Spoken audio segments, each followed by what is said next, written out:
Hey, what's going on, everybody? I am actually on my way to the local airport to potentially do some flying. We'll see what conditions are like when I get there. If you look on the back, I've got the Parajet Maverick sitting there on my custom Maverick mount. When I bought my machine, I actually bought the mount, and it's great. The thing plugs right into it. It locks in with a couple pins, and then you put it in your receiver hitch, and you can basically transport it with any type of vehicle that has a hitch on it. So I've got it connected to the Chevy Volt. I decided to give myself a fuel budget. This isn't a New Year's resolution. I'm not a big fan of New Year's resolution. In my opinion, is if you're wanting to make a change, don't wait for the start of the new year. Just make the change. But it just so happened that I sold my business, and starting at the new year, I wanted to better define my overall budget. So see where I'm spending money, see where I can save money, that kind of stuff. So anyway, I decided to have a budget of $300 a month for fuel. Now, my truck only gets 17 miles to the gallon. And yeah, that's obviously the big consumer of fuel. The Chevy Volt, if I'm driving it many, many, many miles, I average anywhere between 40 and 60 miles to the gallon. If I stay under 40 miles for my entire trip, it doesn't cost me anything because it uses all electric during that. So anyway, I've decided to start using this a little bit more with my paramotor adventures, especially anything local that I'm going to go flying with. So I got the mount connected to the Chevy Volt, heading to the airport. I've got my wing back here. I decided to bring Spider. I've got all my gear. The focal point of going out here, though, is to meet up with Peter, who, it's kind of an interesting story here.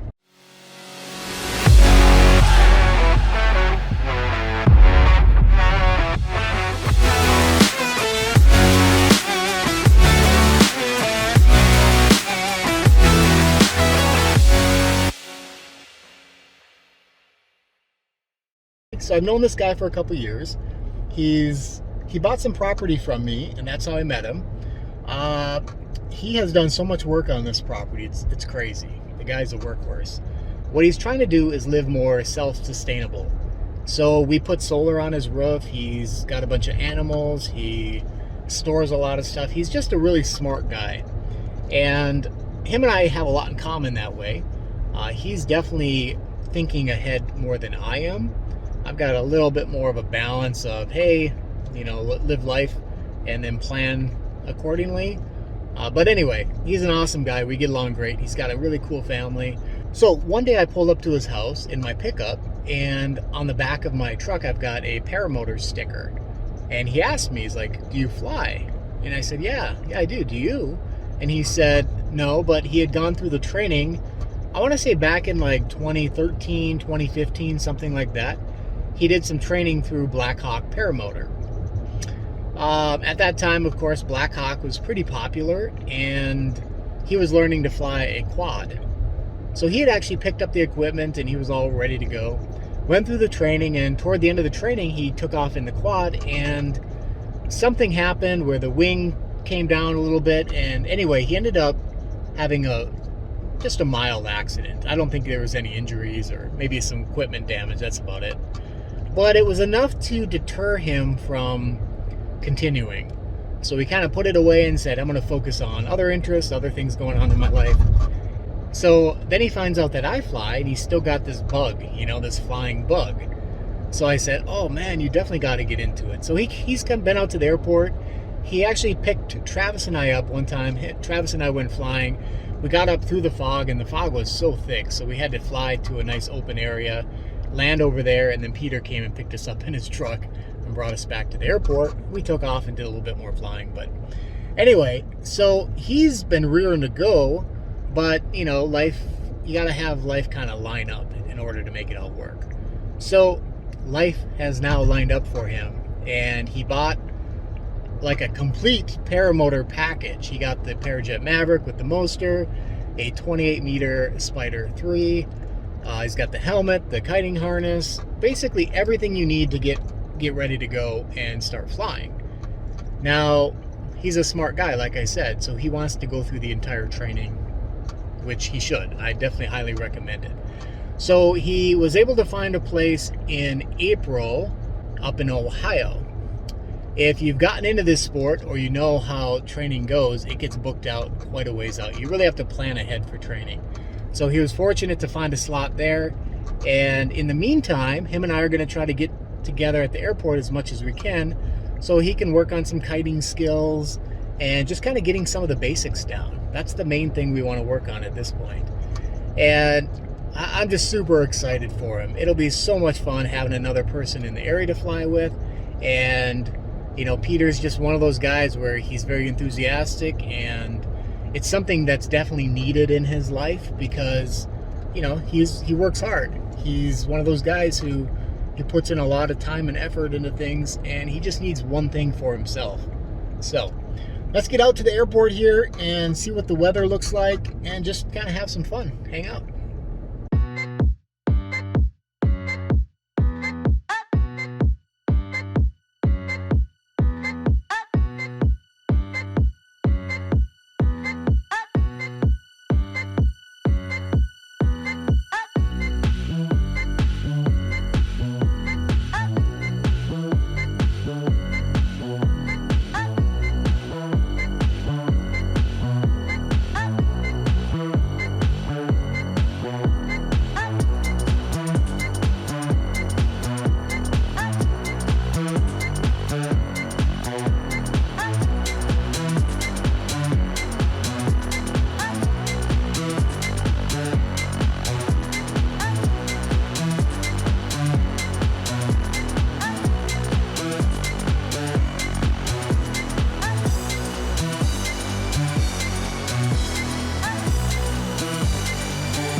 So the training out at the airport actually went really well. The area we are working in is a new part of the airport. They just put it in, they just paved it.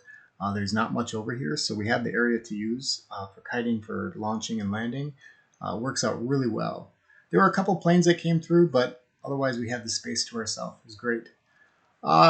Weather conditions weren't ideal. The winds were on and off, and then they were a little bit gusty, changing directions. But the cool thing is Peter got this small kiting wing with the package that he purchased. And this is a great tool for somebody starting out or just somebody who needs some refreshing of their skills. So it was fun actually to use it. We tried kiting his 28-meter Spider, but with the conditions, I mean, I almost got lifted off the ground a few times. You could do it. It just wasn't comfortable for a fairly new pilot or somebody getting back into it again. And to be honest, this wasn't even training. Peter pretty much had the concepts down. It was just some pointers and some reminders, and then he just kind of took it from there. So a great time out there. His training starts in April, so between now and then, we're hoping to get out there at least 3 or 4 more times. He's going to be ready to rock and roll.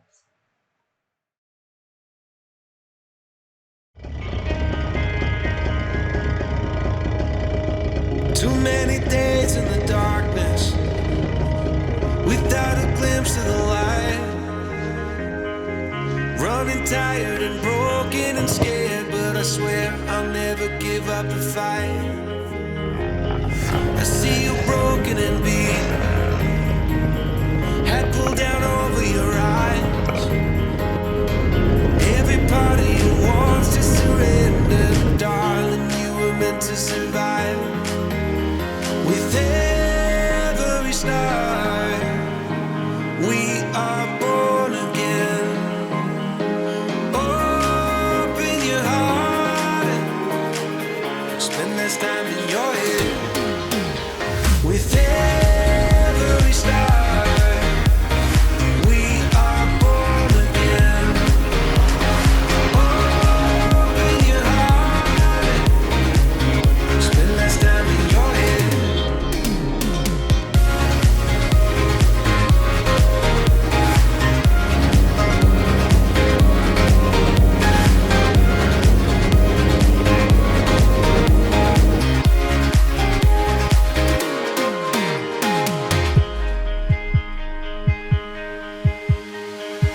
Just like a seed in a garden, you will grow to be tall. Well, good morning. It looks like it's daytime, but it's actually morning. It's 7 a.m. I want to show you guys the sunrise this morning, and I'm breaking records for myself. Normally I would not fly in this frigid weather, but I had an opportunity that just popped up, so I'm going to give it a whirl. But we've got a beautiful, beautiful sunrise coming up. This would be a record for me. In the past, 32 degrees was the coldest I've flown in. You can't really see my breath on the camera. It is 28 degrees, so it is damn cold. But I want to take advantage of this opportunity to watch that sun come up over the mountain. So I'm gonna get bundled up here and get out and see if I survive the frigid temps. Just like a seed in a garden, you will grow to be tall.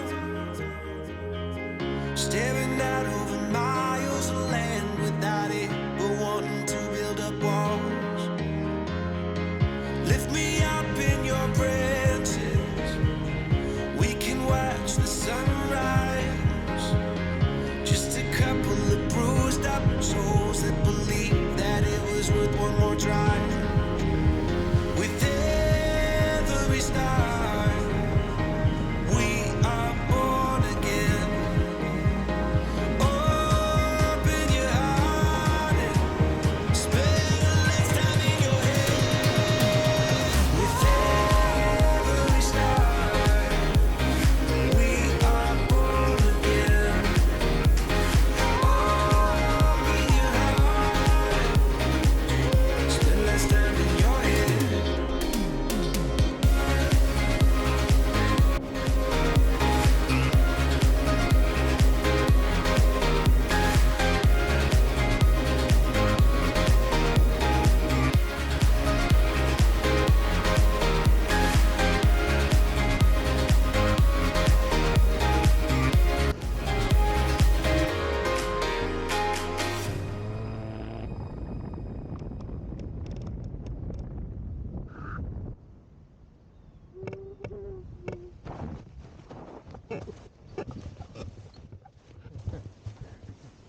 It's probably good it was slippery.